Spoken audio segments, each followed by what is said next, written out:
Hello and welcome to another Unmatched Style podcast. I'm here with Ethan Marcotte, Hey, Gene. the unstoppable robot ninja, otherwise known as Beep on Twitter, if you're wondering, because that took me a while to figure that out.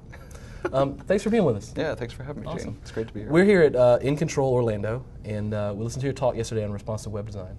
Cool. How did you, because you kind of coined that term, I would say. Right, okay. How did you come up with that whole approach?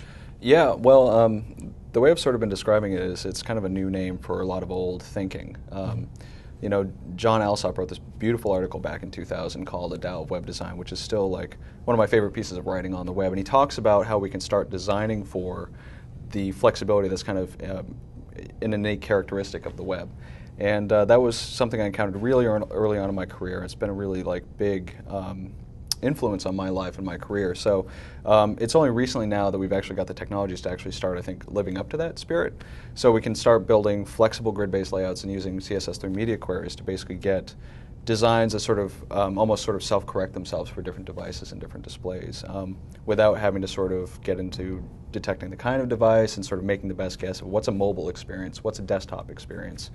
And yeah, so that's kind of where it came from. So for you, was that a direct result for just really getting into mobile sites? You know, you talk about thinking mobile first. A little bit. It kind of came up from, I mean, I think like all of us, you know, we've got, you know, the internet in our pants now, so that like, you know, we're accessing these sites, and I found more and more like I was flipping out back to the desktop view because there was certain functionality that was kind of gated off from what was sort of deemed appropriate for that size of a screen.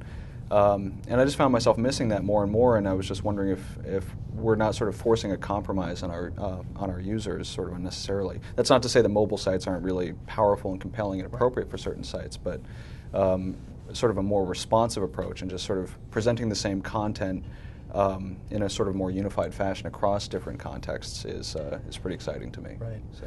Well, I know you know Andy Clark. I know you know him. You probably saw his recent post where he said, "I don't care about responsive design." Yeah. What did you think of that? I mean, how do you respond to that? Oh, that was great. I mean, so Andy's basically riffing off an old talk that Jeff Veen did at South by Southwest about how he said he didn't care about accessibility because if you build right for the web, then you get a lot of sort of accessibility thinking for free.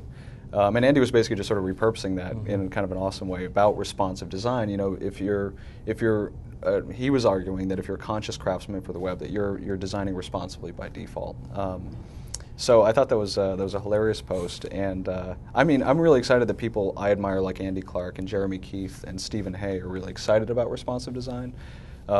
Because I think it could be a really compelling way of designing for the web today. So. But you say responsive web design is sort of it's a choice, right? When we're planning for our sites, we should either look at that or a full-on mobile site. How would you approach making that choice? Yeah, that's a great question, and there's been a really lively debate going online right now about what those questions need to look like. I think one, if you've got an established desktop presence, on the desktop web, whatever that is, then maybe the time and energy of sort of a responsive approach might not be the most appropriate one.